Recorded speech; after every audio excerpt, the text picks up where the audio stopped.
उत्तर प्रदेश के बिजनौर में एटीएस ने कार्रवाई करते हुए 6 अफराद को हिरासत में ले लिया है।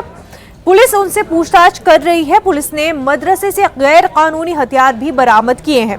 जराये के मुताबिक मदरसे की आड़ में हथियारों की खरीदो फरोख्त का धंधा चल रहा था।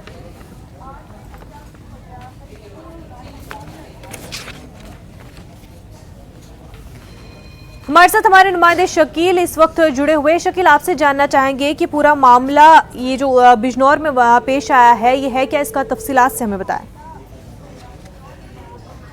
शेरकोट थाना क्षेत्र के मदरसा दारुल हमीदिया जो कांधला रोड पर है, वहाँ पर यूपी एटीएस ने 6 लोगों को हिरासत मिली है, जिनसे शेरकोट थाने में पूछताछ चल रही है, जहाँ से पुलिस ने 315 बोर के 5 तमंचे और 312 बोर के तमंचे और 49 जिंदा कारतूस बरामद किए हैं। इतना बड़ा जखीरा बरामद होने के बाद यूपी पुलिस में हड़कंप मच गया है और अभी तक जो 6 लोग हिरासत में लिए गए हैं, साजिद और सिकंदर, साबिर, अजीज, इन सब लोगों से एटीएस पूछताछ कर रही है। और इसमें एक बड़ा अपडेट अब तक किया है मुनज़्ज़ा, मैं बता दूं आपको, इसमें एक महिला थी।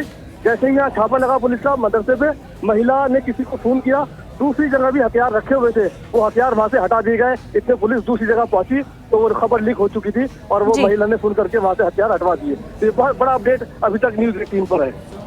शकील, तो क्या जिन लोगों से इस वक्त पूछताछ हो रही है उनके शिनाख्त हो पाई है? वो लोग कौन है और किस मकतबे से उनका ताल्लुक है, और ये हथियार जो है किस तरह से वहाँ पे पहुँचे? पूछताछ के जरिए कुछ अपडेट मिल पा रहा है?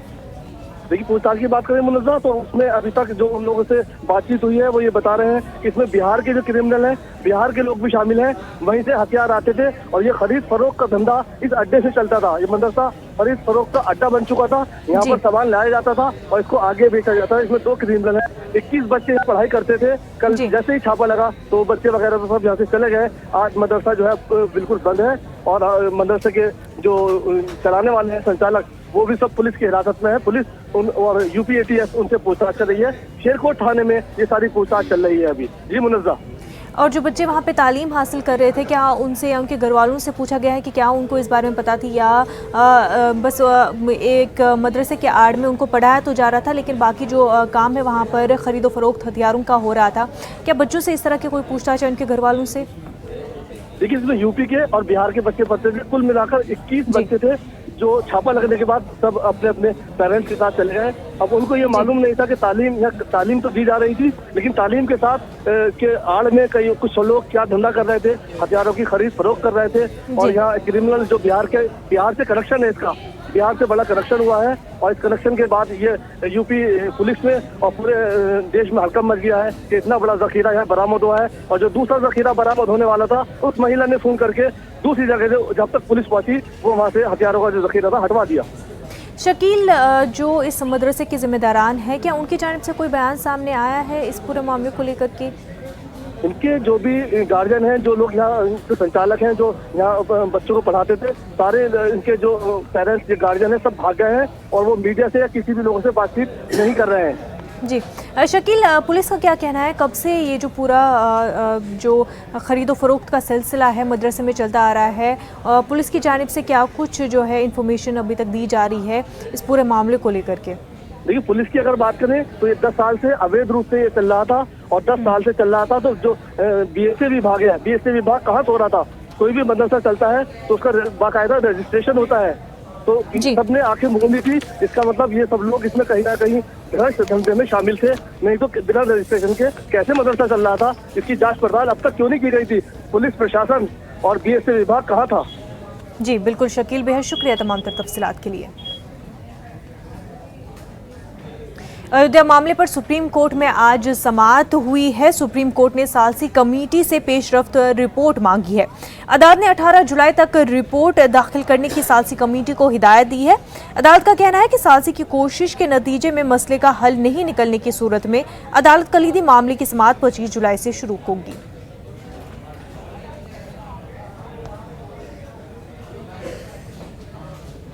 सुप्रीम कोर्ट ने ये कहा है कि मध्यस्थता पैनल के जो चीफ हेड हैं जस्टिस खलीफुल्ला साहब, वो अपनी रिपोर्ट 18 जुलाई तक दे दें। स्टेटस रिपोर्ट क्या पोजीशन है, अगर कोई चांसेस हैं मीडिएशन के सक्सेसफुल होने में तो कोर्ट उसको गौर करेगा, और अगर नहीं है तो फिर कोर्ट 25 जुलाई से बहस सुनेगा। ये सुप्रीम कोर्ट के जज ने कहा है, जो हमें इत्तला मिली सुप्रीम कोर्ट से। तो ठीक है, इसमें क्यों, हम तो पहले से भी कहते रहे हैं, क्योंकि हमें नहीं पता कि मध्यस्थता में क्या चांसेस है कि नहीं। सुप्रीम कोर्ट के अपॉइंट की हुई मध्यस्थता पैनल जो थी, उसने हमसे जो बात की वो हमें मालूम, लेकिन दूसरे पार्टी ने क्या कहा, रिस्पॉन्ड क्या दिया, वो हमें नहीं मालूम। और चूँकि वो कॉन्फिडेंशियल है, ऐसा हम उस पर कोई कमेंट नहीं कर सकते। तो ये बात तो, और हमने तो जब सुप्रीम कोर्ट ये अपॉइंट करने जा रहा था, तभी ये बात कही दी थी कि हमें पास्ट में कई मरतबा एफर्ट्स हुई प्राइम मिनिस्टर लेवल पर, लेकिन हमेशा नेगोशिएशन फेल हुए। मगर सुप्रीम कोर्ट के जज साहब ने कहा कि अगर 1% चांस है तो भी हर्ज क्या है, नुकसान क्या है। तो उस पर हमने कहा हाँ बिल्कुल सही है, 1% चांस तो हर चीज़ में हो सकता है, इसलिए हम कोऑपरेट करेंगे अगर कोर्ट अपॉइंट करता है। हमने कोऑपरेट किया। अब ये उन पर डिपेंड करता है, वो अपनी रिपोर्ट में दें, बताएं कि कोई चांस है कि नहीं है। अगर नहीं है तो मुकदमे की बहस शुरू होना है। तो ये तो हम दोनों तरीके से तैयार हैं। पैनल के लोग आपस में बातचीत कर रहे हैं, हिंदू पक्षकार बुलाए जाते हैं, मुसलमान पक्षकार बुलाए जाते हैं, वकील भी बुलाए जाते हैं। अगर पैनल में जो है, पैनल में समय लग रहा है, समय इसलिए लग रहा है कि पैनल में पक्षकार बहुत ज़्यादा है, क्योंकि पक्षकारों से बातचीत हो रही है। हो सकता है जो है ये मसला पैनल तय कर दे, लेकिन अगर सुप्रीम, तमाम लोग ऐसे हैं जो दरखास्त देते रहते हैं। पक्षकार को भी उन्होंने दरखास्त दिया है कि ये जो है पैनल का ये काम नहीं है, ये काम सुप्रीम कोर्ट खुद करे। भाई ये भी बात ठीक है कि अगर जो है पैनल तो अपना काम कर रहा था, उसको समय में जो है मिलना चाहिए, समय लगेगा। अगर समय जो है उसमें लग रहा है तो पक्षकार भी बहुत ज़्यादा हैं। अगर जो है पैनल से बात न बनती तो कोर्ट फैसला करता, चाहे वो कोर्ट करे या पैनल करे। हम तो ये साफ कहते हैं कि हम पैनल की जो है भी बात मानेंगे और कोर्ट की बात जो है मानेंगे, क्योंकि हम सबका सम्मान करते हैं। हमें चाहते हैं कि हिंदुस्तान का एक बहुत अहम फैसला है जो पूरी दुनिया में आज जो है राजनीति में ये घूमता रहा। मुस्लिम फरीक के वकील एमआर शमशाद ने न्यूज़ 18 से खास बातचीत की। उनने क्या कुछ कहा, ये सुनते हैं। मस्जिद मामले में मुस्लिम पक्ष के वकील एमआर शमशाद हमारे साथ हैं। हिंदू फरीक लगातार ये कहता रहा कि मुस्लिम पक्ष देरी करना चाहता है, लेकिन आज फिर आप लोगों ने जब समाअत हो रही थी तो लगातार कहा कि नहीं, मध्यस्थता जारी रहनी चाहिए, सालसी जारी रहनी चाहिए। देखिए, ये कोर्ट इनिशिएटेड मीडिएशन था जिसको मुस्लिम साइड ने वेलकम किया। इस तरह की दरख्वास्त आई तो जाहिर है, चूँकि कोर्ट ने ख़ुद वक्त दिया हुआ है इसमें 15 अगस्त तक का, तो मीडिएशन को 15 अगस्त तक जारी रहना चाहिए, ये हमारी तरफ से कहा गया। लेकिन कोर्ट ने नेक्स्ट थर्सडे तक उस पर रिपोर्ट मांगी है, और उस दिन जब हियरिंग होगी तो ये डिसाइड होगा कि मीडिएशन कंटिन्यू करना है या नहीं करना है। अगर मीडिएशन कंटिन्यू करना है तो 15 अगस्त तक, या कोर्ट अगर कोई और ऑर्डर पास करती है उस हिसाब से मीडिएशन कंटिन्यू करेगा। निर्मोही अखाड़ा ने सुप्रीम कोर्ट के जरिए जल्द सुनवाई का खैर मकदम करते हुए कहा कि सुनवाई जल्द हुई अच्छी बात है, लेकिन अगर बातचीत से कोई हल निकलता है तो बेहतर होगा। निर्मोही अखाड़ा के वकील करुणेश शुक्ला ने न्यूज़ 18 के नुमाइंदे खुर्रम शहजाद से खास बातचीत की। अखाड़ा के वकील एडवोकेट करुणेश शुक्ल हमारे साथ हैं। आज जिस तरह से कोर्ट ने कहा और किस तरह का रुख दिखाई दिया, उससे आप लोग कितने खुश हैं? देखिए, खुश होने का और मतलब उसका जो भी है, खुश हैं क्योंकि कोर्ट ने जल्दी ही हियरिंग लगा दिया है और रिपोर्ट उन्होंने, वो लोग अभी नेक्स्ट थर्सडे को अपना रिपोर्ट सबमिट करेंगे मीडिएशन के जो लोग हैं। उसके बाद 25 जुलाई को अगर ज़रूरी होगा तो सुना जाएगा, नहीं तो फिर 15 अगस्त पास की हियरिंग है, कोई ज़्यादा डिले नहीं हो रहा है। आप लोग खुद शामिल हैं क्योंकि इसमें जब बातचीत हो रही है, मुस्लिम पक्ष की कार ये कह रहे थे लगातार कि बहुत अच्छी जो है मध्यस्थता चल रही है, लेकिन कुछ लोग कह रहे थे कि ऐसा नहीं हो रहा है। आप लोगों का क्या मानना है? ऐसा केवल एक पक्षकार यहाँ पे आया हुआ है, बाकी सारे लोग यहाँ पे नहीं आए हुए हैं। तो अगर एक लोग को, मतलब इतने सारे लोगों में एक लोगों को थोड़ा सा टेंशन है तो कोई दिक्कत नहीं है, उसके लिए सुप्रीम कोर्ट ने पूछा है। अगर मीडिएटर को लगेगा कि हाँ इनकी पक्ष और ज़्यादा से सुनने की ज़रूरत है तो उसको सुना जाएगा, फिर से लगाया जाएगा। सुप्रीम कोर्ट ने ये जो साफ तौर पर कहा कि अगर हम मध्यस्थता की जो रिपोर्ट है जो 18 जुलाई तक दाखिल करनी है, उससे हमको नहीं लगा कि कोई हल निकल रहा है, तो हम 25 जुलाई से मुख्य मामले की सुनवाई शुरू कर देंगे। क्या ये ठीक है? बिल्कुल ठीक है, क्योंकि पास में डेट है, कोई लंबी डेट नहीं लगाई जा रही, तो इसलिए सारे लोग खुश हैं, सारे पक्षकार खुश हैं कि जल्दी से जल्दी इसको निपटाया जाएगा। आप क्या मानते हैं, मध्यस्थता जारी रहनी चाहिए? ठीक चल रही है मध्यस्थता? मध्यस्थता बिल्कुल जारी रहनी चाहिए। अगर 15 अगस्त तक का टाइम मिला है तो एक बार और उनको कोशिश करने का, तब तक तो बिल्कुल कोशिश करके निपटाना चाहिए। मध्यस्थता के माध्यम से सबसे अच्छा रिपोर्ट होगा। Thank you. तो साफ तौर पर निर्मोही अखाड़ा का कहना है कि मध्यस्थता अच्छी चल रही है और अगर जारी रहती है तो ठीक है, क्योंकि कोई बातचीत से मसले का हल निकलता है तो ये ज्यादा अच्छा होगा। कैमरामैन दीपक बिच के साथ खुर्रम शहजाद, न्यूज़ 18 दिल्ली। नाजरीन, इस वक्त एक बड़ी खबर सामने आ रही है। आरटीआई कारकुन अमित जेठवा कत्ल मामला है ये। अहमदाबाद की खसूसी सीबीआई अदालत ने फैसला सुनाया है। 7 मुजरिमीन को उम्र कैद की सजा सुनाई गई है। मुजरिमीन में साबिक बीजेपी एमपी दीनू सोलांकी भी शामिल है। अमित जेठवा को गुजरात हाईकोर्ट के सामने गोली मारी गई थी। 20 जुलाई 2010 में ये वारदात पेश हुई थी। आरटीआई कारकुन अमित जेठवा कत्ल मामले में अहमदाबाद की खसूसी सीबीआई अदालत ने फैसला सुनाया है। 7 मुजरिमीन को उम्र कैद की सजा सुनाई गई है। मुजरिमीन में साबिक बीजेपी एमपी दीनू सोलांकी भी शामिल है। आपको बता दें, अमित जेठवा को गुजरात हाईकोर्ट के सामने गोली मारी गई थी। 20 जुलाई 2010 को ये वारदात पेश आई थी। हमारे साथ हमारे नुमाइंदे संजय जोशी इस वक्त बराह रास्त जुड़े हुए हैं। संजय, आपसे जानना चाहेंगे, आज अहमदाबाद की सीबीआई कोर्ट ने फैसला सुना दिया है। 7 मुजरिमीन को उम्र कैद की सजा हुई है। जो अमित के अहल खाना है, उनको इस फैसले से कितनी खुशी मिली है?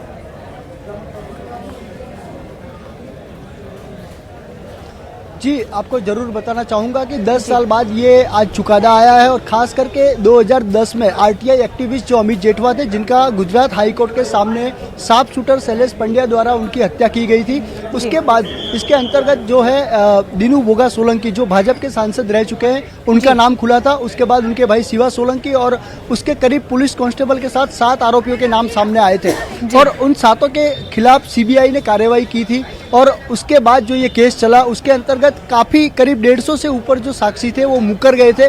उनके सामने भी आज जब चुकादा फैसला दिया जब कोर्ट ने, तो उनके सामने भी कार्रवाई करने का आदेश दिया गया है। उपरांत ये जो सारे आरोपी है, इनको आजीवन कैद की सजा और करीब कुल मिलाकर 60,50,000 रुपये का दंड भी किया गया है, जिसमें से 3-3 लाख रुपए जो अमित जेठवा थे उनके संतान को और उनकी पत्नी को 6 लाख रुपए का मुआवजा, करीब 11 लाख रुपए का मुआवजा भी दिया जाएगा और उनके फैमिली को पुलिस प्रोटेक्शन दी जाए, ऐसी भी अमित जेठवा के पिता ने डिमांड की है। और ये जो आखिर जो चुकादा आया है, इससे उन्होंने संतुष्टि भी व्यक्त की है, क्योंकि 10 साल की कड़ी मेहनत के बाद उन्हें ये फल प्राप्ति हुई। और उनके साथ बात करते हुए उन्होंने कहा कि उसकी फैमिली को पुलिस प्रोटेक्शन की जरूरत है और ये अगर ये जो चुकादा आया है, इसे अगर हाईकोर्ट में ले जाया जाएगा तो वो हाईकोर्ट में भी जाएंगे। जी संजय, सोलंकी को भी सजा सुनाई गई है। बीजेपी की जानिब से कैसा रद्द-ए-अमल देखने को मिल रहा है?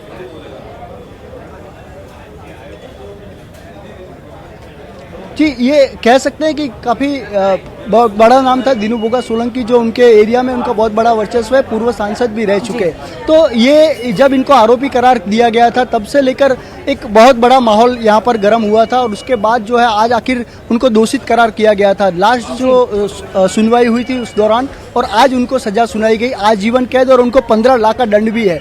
तो उनके खेमे में ऑफकोर्स कि ये जो चुकादा है उसको लेकर काफ़ी चर्चा का विषय बना है, लेकिन हो सकता है कि ये अब इसको इस जो आज आदेश आया इसको हाईकोर्ट में ले जाएंगे। जी बिल्कुल। और जिस तरह से आपने बोला कि हाईकोर्ट में भी लिया जा सकता है, तो क्या सोलंकी के जो वकील है वो वापस से इस फैसले को चैलेंज करेंगे? और ऐसे में जो अमित के अहल खाना है उनका क्या कुछ मौक़िफ़ है, उनका क्या कहना है कि उनके आगे क्या कुछ वो कदम उठाएंगे? जरूर उनसे बात हुई है, जो जिनकी हत्या हुई अमित जेठवा, उनके पिता जो हैं भिखा जेठवा, उनसे बात हुई थी। उन्होंने कहा है कि ये जो आज आदेश आया है उनसे उनको वो संतुष्ट है, उनको सेटिस्फैक्शन है, लेकिन अगर इसको चैलेंज किया जाता है हाईकोर्ट में, जिनको सजा हुई है, तो वो भी हाईकोर्ट जाएंगे, लेकिन इनका पीछा नहीं छोड़ेंगे। इनको जो है उनसे पहले भी उनसे बात हुई थी, तो उन्होंने फांसी की सजा की डिमांड की थी कि उनको उनका जो है उन्होंने अपना मत रखा था। आखिर आजीवन कैद की सजा हुई, जिससे वो संतुष्ट हैं। उनका कहना है कि उनको न्याय मिला है, लेकिन अगर आगे लड़त जारी रही तो वो भी लड़ेंगे, लेकिन न्याय के पीछे नहीं हटेंगे, ऐसा उनका स्पष्ट कहना था। जी बिल्कुल संजय, बेहद शुक्रिया तमाम तफसीलात के लिए। इस वक्त की एक और बड़ी खबर नाज़रीन आपको बता दें, बीजेपी एमएलए राजेश मिश्रा की बेटी का दलित नौजवान से शादी करने का मामला। दलित से शादी करने वाली साक्षी मिश्रा की अर्जी पर हाईकोर्ट ने समाअत की। अब मामले की मजीद समाअत 15 जुलाई को होगी। साक्षी ने अपने वालिद की तरफ से जान के खतरे का इजहार किया था। हाईकोर्ट से सिक्योरिटी मुहैया करने की दरख्वास्त की थी। अब दलित शौहर और खुद की जान को खतरा बताया है। गुज़िश्ता 4 जुलाई को साक्षी मिश्रा ने दलित नौजवान से शादी की थी। नाज़रीन, पूरा मामला बीजेपी एमएलए राजेश मिश्रा की बेटी का दलित नौजवान से शादी करने का है। दलित से शादी करने वाली साक्षी मिश्रा की अर्जी पर हाईकोर्ट ने समाअत की है। अब मामले की मजीद समाअत 15 जुलाई को होगी। साक्षी ने अपने वालिद की तरफ से जान के खतरे का इजहार किया है। हाईकोर्ट से सिक्योरिटी मुहैया कराने का भी मुतालबा किया है। साक्षी ने अपने दलित शौहर और खुद की जान को उन्होंने खतरा बताया है अपने वालिद से। गुज़िश्ता 4 जुलाई को साक्षी मिश्रा ने दलित नौजवान से शादी की थी, जिसको चलते हमारे साथ हमारे नुमाइंदे मुश्ताक आमिर इस वक्त जुड़ चुके हैं। मुश्ताक, आपसे जानना चाहेंगे, ये जो पूरा मामला है जिसमें साक्षी ने अपने ही वालिद पर इल्ज़ाम लगाया है कि उनको खतरा है, अपने वालिद से उनकी जान को खतरा है और साथ ही उनके शौहर को भी, और अब जो है इसमें समाअत हुई है, क्या कुछ निकल कर आया है? देखिए मुनज़्ज़ा, पहले तो ये समझ लें कि ये मामला हाई प्रोफाइल मामला बन गया है। बरेली के बीजेपी विधायक एमएलए राजेश मिश्रा हैं, उनकी बेटी साक्षी मिश्रा, और उनके घर वालों का कहना है कि उन्होंने घर से भागकर एक दलित लड़के से शादी कर ली और मंदिर में जाके शादी की है और बाकायदा उन्होंने कोर्ट में रजिस्ट्रेशन भी करा लिया है। और तो जाहिर है कि ये जब ये मामला इंटरकास्ट शादी का है और मामला दलित नौजवान से शादी का है तो एक हसास मामला बन जाता है।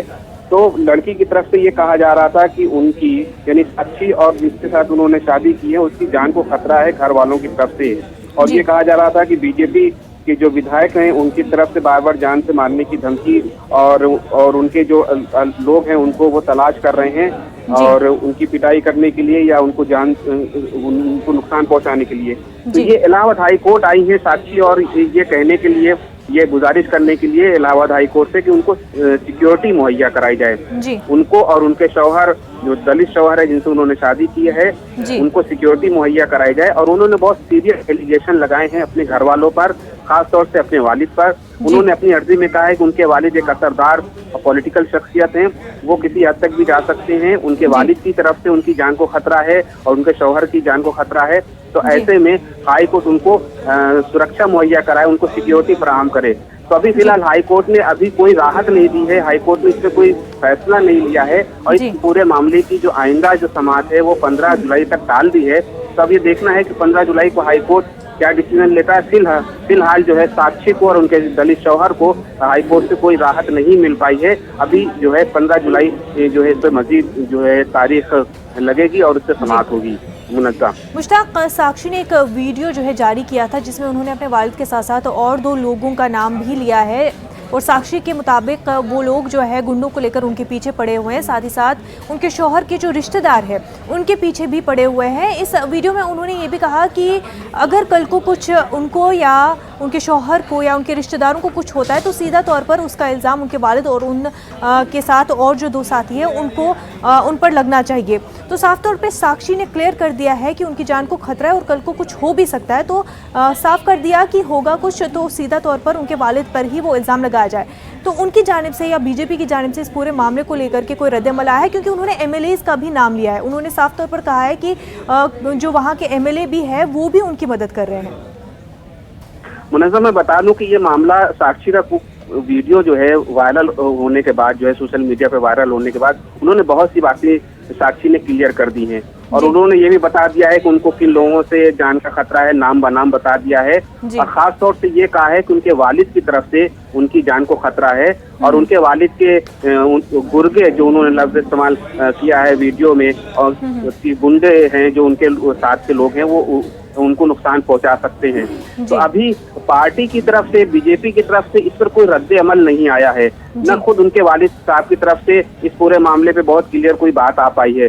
तो एक तो ये मामला बहुत हसास है। मुनज़्ज़ा, मैं एक बात यहाँ बता दूं कि इंटर-कास्ट मैरिज यूपी में ये आम बात किसी जमाने में हुआ करती थी कि किसी दलित लड़के का किसी अपर कास्ट की लड़की से शादी हो जाना या किसी दलित लड़की का किसी अपर कास्ट लड़के के साथ शादी हो जाना, ये बहुत बड़ा इशू नहीं बनता था। ये 2 वजहों से बड़ा इशू बन गया। एक तो ये हाई प्रोफाइल मामला है, एक बीजेपी विधायक का मामला और उनकी बेटी का मामला है। दूसरा ये कि यूपी में जो इस वक्त दलितों के खिलाफ और अक़लियतों के खिलाफ एक रुझान पाया जाता है एक तरह से, और एक तरह से वो एक समाजी तक़सीम ज़ात और बिरादरी के आधार पर देखने को मिल रही है। तो इस बुनियाद पर ये मामला काफ़ी हाईलाइट हो गया है और काफ़ी हसास हो गया है। तो आप ठीक है, अब अदालत के सामने है, अब अदालत को ये फैसला करना है कि इंटरकास्ट मैरिज होती है अगर एक लड़की अपनी मर्जी से शादी करती है, क्योंकि साक्षी ने भी कहा है कि वो बालिग हैं और अपनी जिंदगी का फैसला खुद करने के लिए उनके पास इख्तियार है, वो मजाज रखती हैं। तो ऐसे में उनकी शादी में कोई दूसरा कोई रुकावट नहीं बन सकता, चाहे खा वो वालिदैन क्यों ना हो। तो जाहिर है ऐसे मामलों में सुप्रीम कोर्ट की भी नज़ीर हादिया के मामले में आपने देखा होगा कि सुप्रीम कोर्ट ने हादिया के फेवर में फैसला दिया, वो भी जो है एक इंटरकास्ट या इंटर रिलीजन मैरिज थी। इसी तरह से और भी हाई कोर्ट की या सुप्रीम कोर्ट की कई नज़ीरें हैं। ऐसे मामले में हाई कोर्ट जो है वो लड़की के साथ होता है या लड़के जो ज़ौजैन की तरफ होता है तो उनके फेवर में। तो अब ये देखना है कि 15 तारीख को इस पूरे मामले की जब तफसीली समाअत होगी तो हाई कोर्ट क्या रुख अख्तियार करता है। लेकिन बहरहाल इस वक्त ये मामला जो है यूपी की सियासत में देखें और यहाँ के समाजी और तफसीली पस मंजर में देखें तो काफी अहम हो गया है, खासतौर पर सोशल मीडिया में आने के बाद। मुश्ताक, बेहद शुक्रिया तमाम तफसीलात के लिए। कर्नाटक मामले पर सुप्रीम कोर्ट ने समाअत की है। सुप्रीम कोर्ट ने बाकी अरकान को हिदायत दी है कि वो स्पीकर के सामने हाजिर हों और अपना इस्तीफा दें। अदालत ने बाकी अरकान को यह भी हिदायत दी कि आज शाम 6 बजे तक स्पीकर के सामने पेश हो। अदालत ने स्पीकर को हिदायत देते हुए कहा कि वो इन बाकी अरकान के इस्तीफे पर आज ही फैसला ले और कल सुप्रीम कोर्ट को अपने फैसले से आगाह कराए। सुप्रीम कोर्ट ने डीजीपी को भी हिदायत दी है कि उन बागी अरकान की सिक्योरिटी को यकीनी बनाया जाए। Filed on behalf of 10 of the MLAs from Karnataka came up for hearing today before the Honorable Supreme Court. The Chief Justice, after hearing the arguments advanced on behalf of the petitioners, directed that all the 10 MLAs who are before the court should present themselves before the Honorable Speaker today by 6 p.m.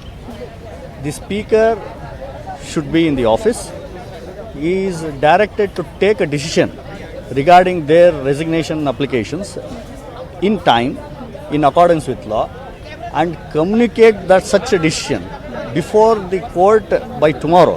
The matter is going to be listed again tomorrow to decide what or to consider the decisions to be taken on the applications made by these MLAs by the Honorable Speaker. In the meantime, the Karnataka DGP is also directed to provide adequate security for these 10 MLAs and to see Karnataka के सियासी बहरान पर दिल्ली में opposition जमातों ने एहतजाज किया। जमहूरियत बचाओ एहतजाज में राहुल गांधी, सोनिया गांधी समेत दीगर कांग्रेस के सरकर्दा लीडरों ने हिस्सा लिया। इनका तानाशाही रवैया है, जिस तरह से कर्नाटक के एमएलएस को इन्होंने बंदी बना कर रखा और आज गोवा के अंदर जो इन्होंने कांग्रेस पार्टी के एमएलएस को जिस तरह से लेके गए हैं, जो हर तरह की जो लालच दिया गया है, अगर यही राजनीति है तो शायद आने वाले कल में किसी भी तरह की। लोकसभा में केरल में किसानों की खुदकुशी का मामला उठा है। कांग्रेस के एमपी राहुल गांधी ने मामले को उठाया है, जिस पर पार्लियामेंट में जबरदस्त हंगामा भी हुआ। हंगामे के बीच मरकजी वजीर दिफा राजनाथ सिंह ने दावा किया कि हुकूमत ने किसानों की आमदनी को दुगना किया है। Farmers are suffering throughout the country. I would like to draw the attention of the government to the terrible plight of farmers in Kerala. It hurts me to inform this House that just yesterday, Enkitan, a farmer in Wayanad, committed suicide due to his crushing debt. In Wayanad alone, bank notices for non-payment of loans has been given to almost 8,000 farmers. They are facing the threat of immediate eviction. Under Sarfazi Act, their properties are attached against their bank loans. This is resulting in a spate of farmer suicides. ये कहना चाहूँगा कि यहाँ तक किसानों की स्थिति का प्रश्न है, यह साल 2 साल 4-5 साल के अंदर ही किसानों की दयनीय स्थिति नहीं हुई है। लंबे समय तक जिन लोगों ने सरकार चलाई है, किसानों की दयनीय स्थिति के लिए वे लोग जिम्मेदार हैं। लेकिन मैं कहना चाहता हूं, जब से श्री नरेंद्र मोदी जी के नेतृत्व में यहाँ पर सरकार बनी है, बराबर किसानों की आमदनी को दोगुना करने के लिए उनके द्वारा प्रयत्न किए जा रहे हैं। और मैं पूरे विश्वास के साथ और दावे के साथ कह सकता हूं अध्यक्ष महोदय कि जितना मिनिमम सपोर्ट प्राइस 5 वर्षों के अंदर हमारे प्रधानमंत्री ने बढ़ाने का काम किया है, आजाद भारत के इतिहास में किसी भी सरकार ने मिनिमम सपोर्ट प्राइस को नहीं बढ़ाई है। इतना ही नहीं, बल्कि किसान मानधन योजना के अंतर्गत सारे किसानों को चाहे उनके पास कितनी भी जमीन क्यों न हो, 6,000 रुपया की धनराशि देने का जो निर्णय हम लोगों ने किया, उसे हम लोगों ने लागू भी किया। एक रिपोर्ट के आधार पर मैं बताना चाहता हूं कि उससे किसानों की 20 to 25% की इनकम की वृद्धि हुई है। अध्यक्ष महोदय, न्यूज रूम लाइव में फिलहाल इतना ही, हमें दीजिए इजाजत। आदाब।